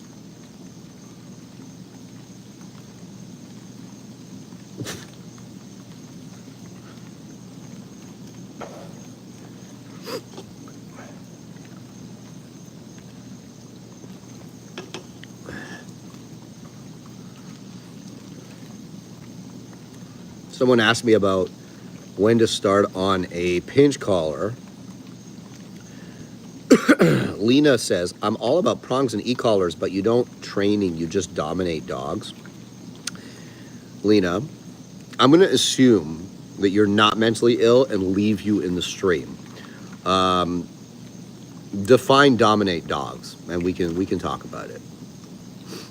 If you are mentally ill, I will remove you from the stream, so think about your answer carefully.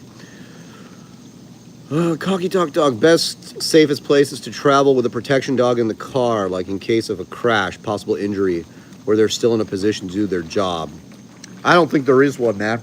I think if your dog is loose in the car, you have to understand that if you get into a severe accident, it's probably not going to go well for the dog. Some people say seat belting them down. I mean, if you seat belt the dog, I don't know how much utility he would have as a protection dog.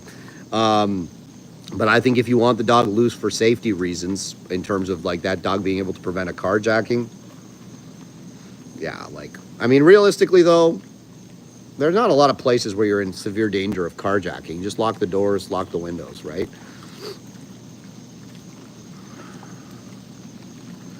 Daniel Carlson says, I've heard there's a massive difference between Euro Dobermans and US Dobermans.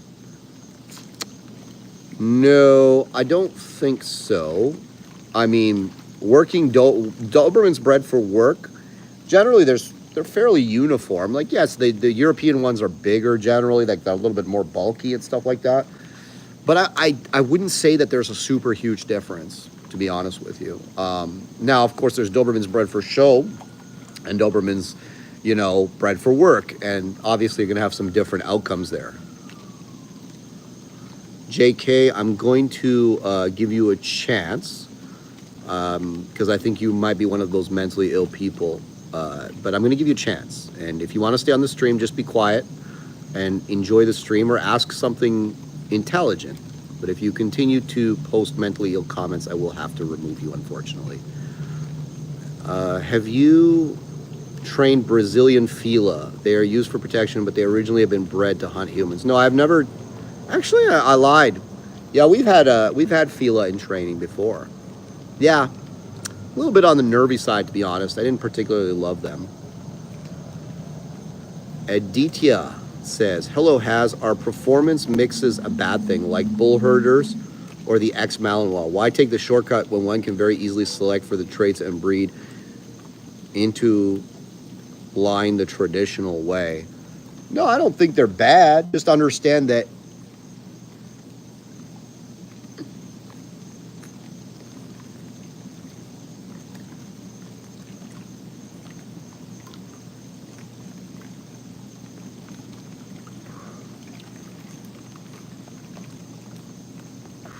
I think that, you know, a lot of people make the mistake of when we talk about breeding, they assume that if you breed a German Shepherd to a Malinois, the puppies will have all the good traits of the German Shepherd and all the good traits of the Malinois, right? And that you'll get these like super hybrids. Now, I have done this breeding, I'd say like 5 times at this point, and I've owned more dogs that were from other breedings similar to that. And that's actually not the way it works, right? Sometimes you do those breedings and they have bad traits of both and not very much of the good traits of either. And sometimes you do the breeding and it'll have like a lot of the traits of one of the breeds and like not very much of the other. And then sometimes you'll have one that's perfect in the middle, right? So that's really more what you see. I wouldn't do that breeding. I wouldn't do those mixes, you know, unless I'm actually looking for something that the individuals in those mixes represent. right? So if I have a female Malinois and she has a lot of traits I really like, and then I have a male German Shepherd and he has a lot of traits I really like, and my goal is to produce good working dogs for, let's say, police, PSA, stuff like that, I will do that breeding because I like the pedigree and the traits presented by both dogs, and I think that they would go well together. Not because I think inherently that mixing a Malinois and a German Shepherd is necessarily a good thing, right? If that makes any sense.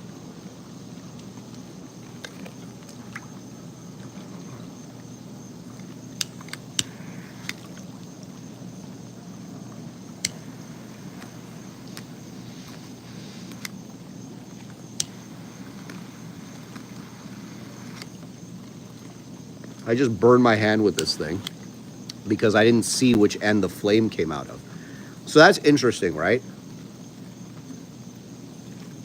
So I burned my hand with this because I didn't know which side the flame came out of, and I had it like this and I burned myself with it. Hurt like a motherfucker, okay? But I'm not afraid to use this again. I'll be a little more cautious. So like next time I'm using it, I'll be more cautious with how I use it, right? I'll make sure that my hands are clear and I'll see where the flame is before I use it again. And that is exactly how punishment and pressure in dog training works. If you do it the right way, okay, there's no need. I'm not afraid to use this. I'll use it now. I'll still use it. I'll be a little more careful with how I use it. And that being careful is not a bad thing at all. It's not a bad thing at all, right? So that, probably going to blister. I can already see it blistering, right? That was necessary for me to learn, hey, I got to be a little more careful with this. And that's if you train and you're using pressure or you're punishing your dog for some reason, and the dog 100% understands the contingency for the behavior, you will not have a general state of fear. You'll have clarity.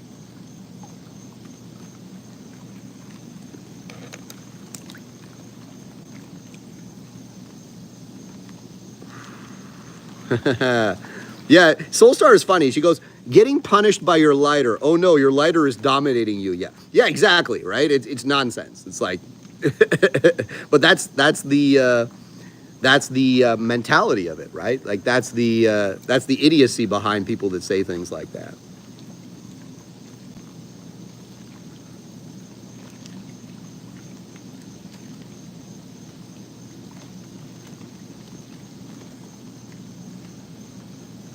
Jack Offington says, how do you join a dog training facility? Perhaps how do you look for one? What do you mean? Like, how do you become a professional dog trainer? Well, there's a lot of ways to go about it. Most people start their own dog training business. Some people manage to get, like, for instance, the trainers that all work for me, most of them started either as volunteers or apprentices, worked their way into a kennel tech position. From a kennel tech position, they slowly learned how to train dogs until they demonstrated the level of competence necessary to be trusted training multiple dogs at our facility. That's a short answer to your long question there.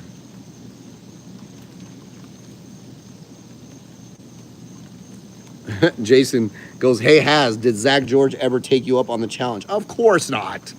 He never was. There's no way in hell he'd be caught dead with his dog off leash anywhere. Dogs and Guns. That's a cool username. Just messing with you, Haz. You're a great guy. Really appreciate you. Recommend you to everyone. I showcase my German Shepherd's good behavior on walks. I refer them to you. Awesome, man. Appreciate you. Alex says, been following you for a while now and enjoy your content. Have you worked a lot with giant schnauzers? I have one. My club has a few, and they're fun dogs to take advice from. I haven't worked with a lot of them because they're just not very common. Them and Bouviers, they're cool dogs. They're just not super common, So no, I haven't worked with a lot of them.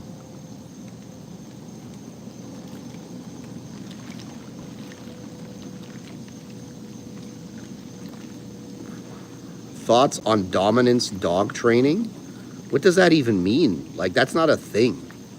You know what I mean? Like, that's not a thing. Dominance dog training, no. Like, it's what you're referring to. So there's two possibilities of what you're referring to. So there's a lot of people that So a lot of the force-free, positive-only dog training types will talk about this dominance myth that we perpetuate. They'll always say, oh, balanced dog trainers are always trying to dominate their dog, and, you know, force their dog into submission or punish their dog into submission. And that's kind of like their go-to attack. Now, again, that's not true. Training in a balanced way, just like I'm not trying to dominate my children. I correct them for their bad behavior and reward them for their good behavior. Am I trying to dominate my children? No, of course not. I'm trying to raise them to be upstanding members of society that, you know, learn to control themselves, you know, when appropriate, learn to do productive things, even when sometimes those productive things aren't necessarily what they might feel like doing, right? Am I trying to dominate them? Do I have some quest to, you know, be the alpha wolf over my children? No, of course not. And I view my dogs exactly the same way. They're basically just children for life, right?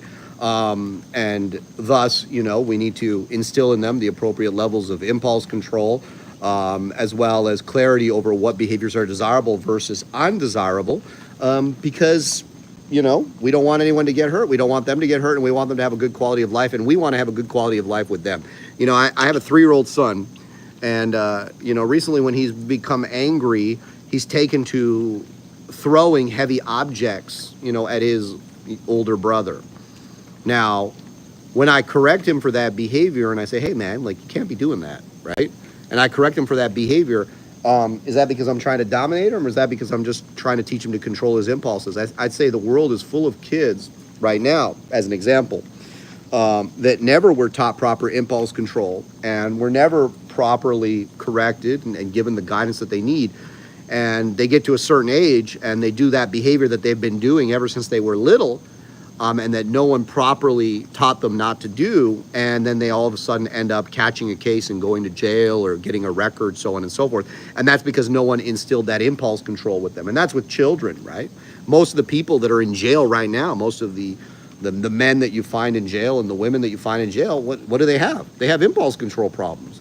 They get mad, they get emotional, and they lose the ability to think in the long term. They lose the ability to control themselves and do the right thing in spite of how it might feel in the moment, right?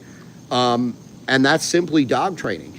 That's all it is. So you're not dominating a dog, and you're not dominating your children by correcting bad behavior. You're just instilling, you know, you're teaching them to avoid behaviors that are unproductive or dangerous for them, for others, so on and so forth. Now, if you're speaking about, you know, there are some people that, you know, kind of view dog training in the sense of, and it's not very many, not nearly as many as some would have you believe. It's like, they kind of view it as like, oh, I'm like the alpha wolf and the dog is like the beta wolf or whatever it is. It's not a very common form of dog training. Do some people do it or believe in it? Sure. How they do it is usually pretty kooky and doesn't make any sense. So no. Are there dogs that are dominant? Yes, there are absolutely dogs that are extremely dominant. Are they common? Thankfully, no. Most of you will never have one and will never see one.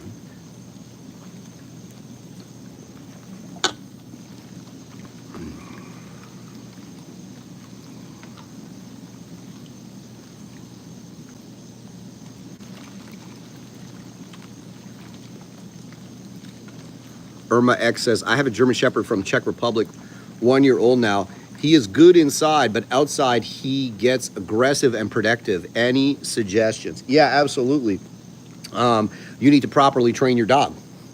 You're leaving it up to your dog, and you're like, oh my God, this stuff is happening. What do we do? Yeah, you properly train your dog. You put some proper impulse control on your dog, and you let him know through the impulse control how he should behave when he's out and about with you. So my Elite Off-Leash Obedience course, shieldcanineonline.com, or buy my book.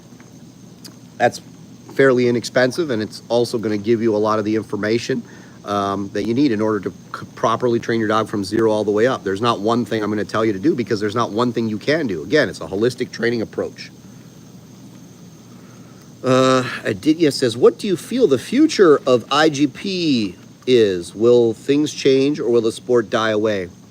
I don't know. Like in Canada, I tried to get involved a little bit, and there was a lot of resistance from, let's say, the establishment They didn't, you know, they tried to come up with reasons why. They knew that if I was ever to successfully run for the president of the GSSCC, right, that most likely I would win.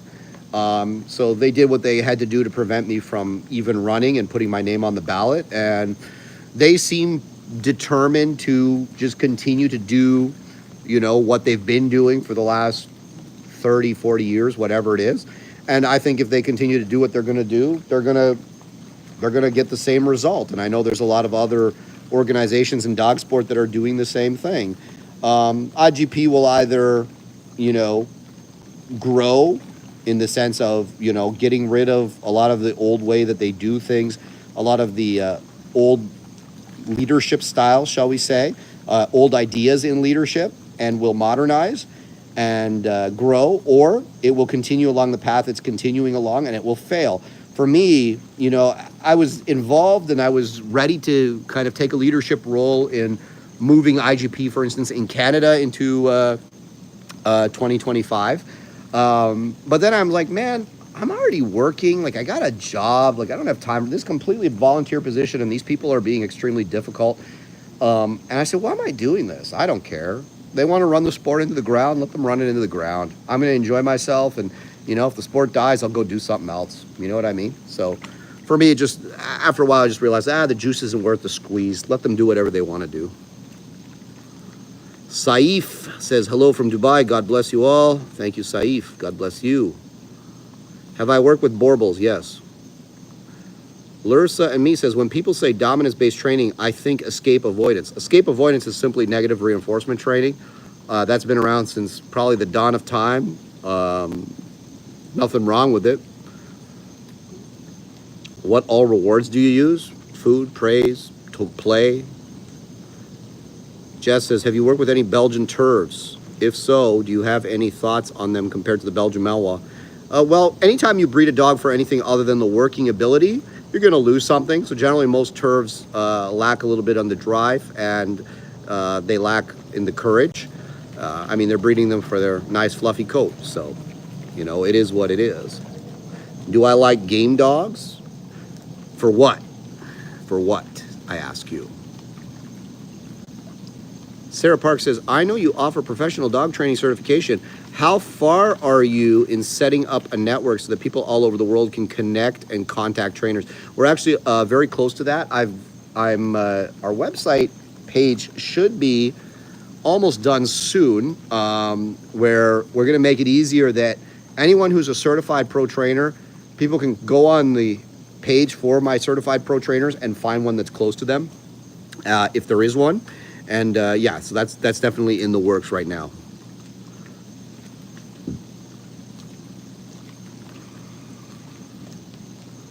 Lorraine Harvey says, hi, Haz, how can we join your club, bike class? Tell us about your club, please. I don't have a club, Lorraine, and unfortunately you can't join it because I don't have a club. You know, it's, I just train, like when I do my dog sport stuff, I'm training with friends. I do some private sessions for certain clients that are working towards something. And, you know, I have a personal interest in their success, but I don't have like a club. We do offer some bite nights, and that's run by two of my top trainers, Austin and Jessica. So if you watch the Instagram, they'll announce the bite nights on there.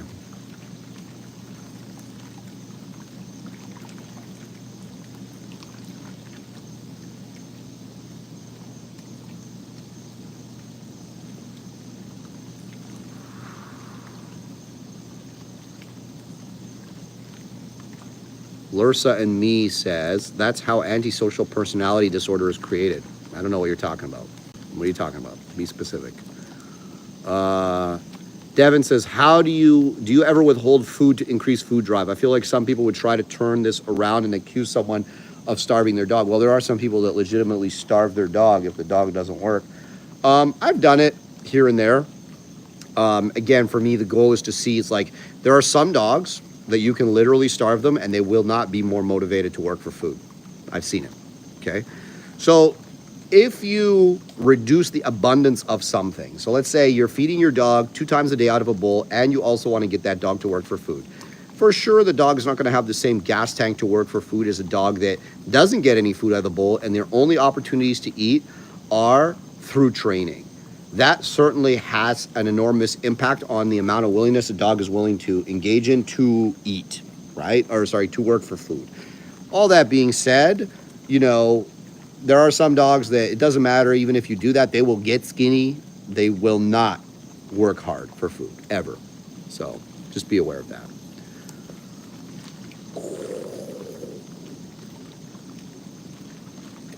Sarah says, I grew up in an Asian household. The threat of the slipper works. Yeah, absolutely. Kay Klein says, I've purchased several of your online courses. They've all been extremely helpful and have changed how I raise my puppies. I'm saving to take your certified trainer course. Awesome, Sarah. I'm happy to hear it. Or sorry, Kay. I'm happy to hear it.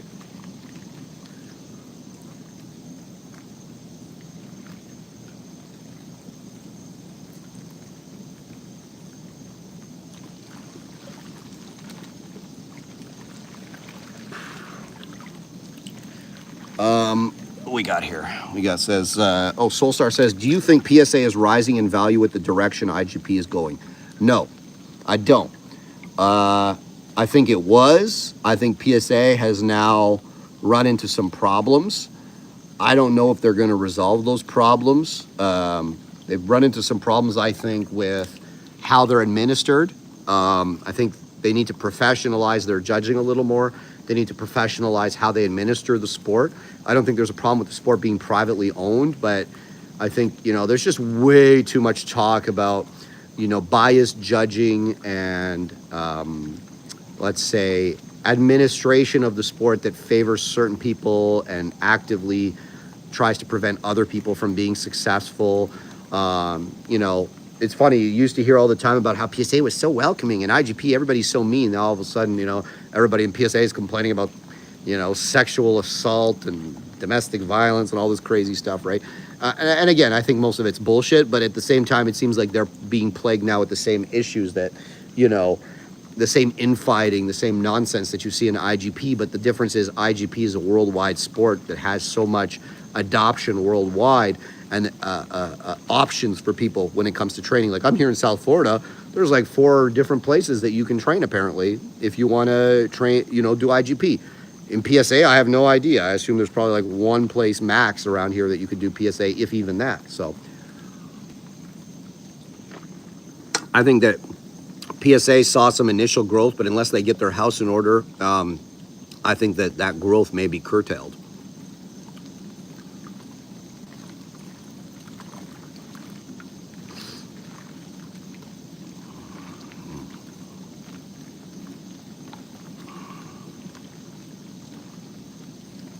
Why German Shepherds over Malinois for me personally?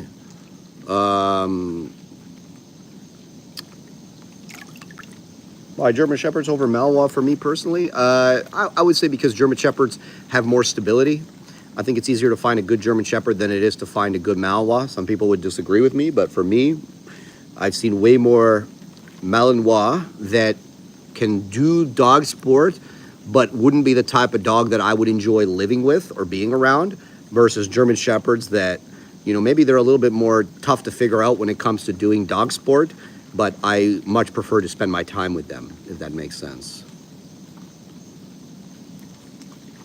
No, German Shepherds definitely don't reach mental maturity faster than a Malinois or a Dutchie. In regards to Doberman, I don't know if they ever reach mental maturity, so don't ask me.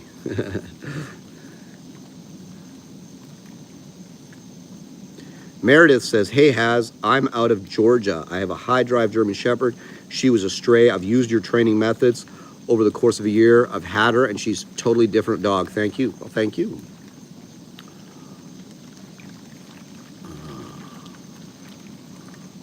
Alex says, in the past few trials I've worked as a helper, I've noticed some terrible judging in IGP as well. Yeah, absolutely. Like it'll happen. I've dealt with really bad judging, but generally speaking, over time, it averages, right? So you'll go to a trial and there'll be one judge with his head completely up his ass, or, you know, maybe have some outright favoritism. But at the end of the day, you know, you go to the next trial, it's not going to be like that, right? And usually if there is an issue with the judging, it will be addressed. Like, so for instance, WSV last year, tons of issues with the judging. I think it will be addressed in the next WSV in Slovenia. Will not be the same. Like I think they will have figured out a lot of those issues.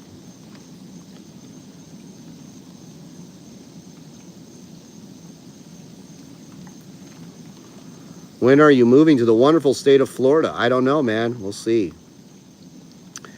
Kay Klein says, do you prefer FCI or KMPV Dutch Shepherds? KMPV, of course. Any opinion on experience on Bucerons for protection work? Yeah, I've seen a few. Nothing particularly exciting. You know, it's an off-breed for a reason.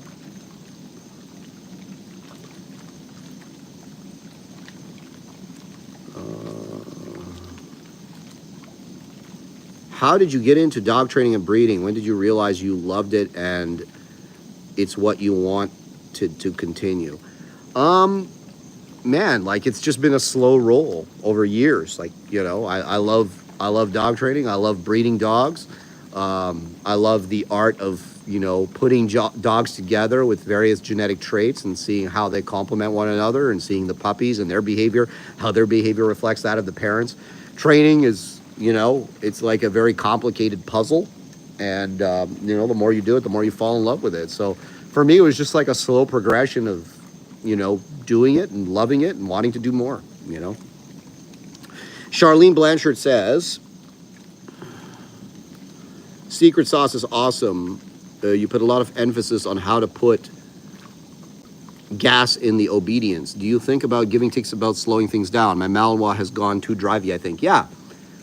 When the secret sauce amps the dog up, but the actual mechanical training that we do in the positions, in the dumbbells, in the healing, all of that stuff, that's how you get you make the energy and then you guide it into those behaviors.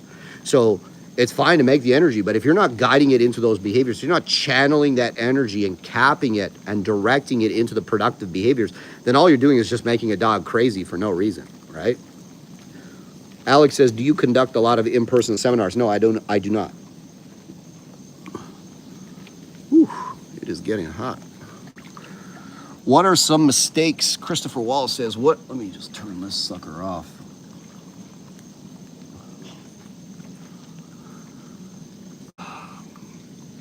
Christopher Wallace says, what are some mistakes to avoid in training? Assuming you have all the answers is number one. Not training with a plan is number two, right? You need a plan. You have to have a plan. Like a lot of people just train. There's no intention behind their training. They don't have like a multi-step plan that they're following. You know, they don't have a way to determine if like they don't have outcome-based training. They're just training to train, right? Like real outcome-based training with very specific outcomes in mind that are incremental that you're building on. So for instance, if you were thinking about like exercising, right? And you're working out and you're doing like a bench press, okay? You say, today I don't know, bench pressing 50 kilograms.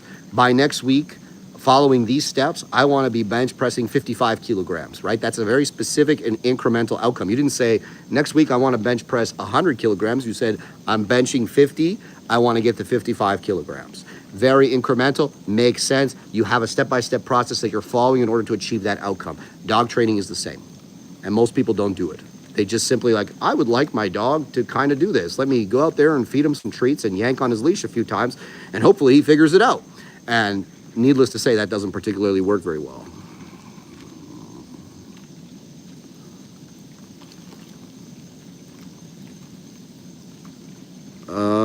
Dogs and Guns says, at what point do you trust the dog off lead with no safeguards on walks? Is a muzzle used as a final safeguard? Not really, not unless I have a dog who I'm like really worried about them chewing another dog up.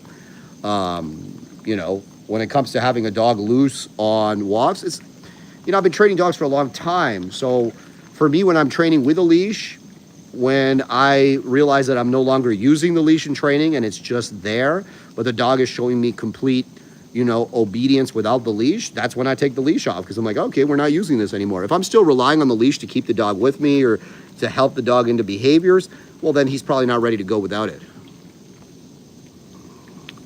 Kay says, I hope I speak for at least a few of us here, since watching your videos, I've become a more confident handler, and I'm not afraid to use tools in public anymore. Karens can't argue with results. Absolutely not.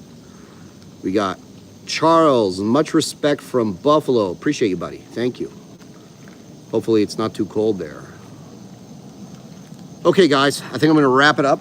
Getting a little hot in here, and I think I'm going to wrap it up for the evening. Thank you very much for watching, and I hope you all have a fantastic rest of your weekend.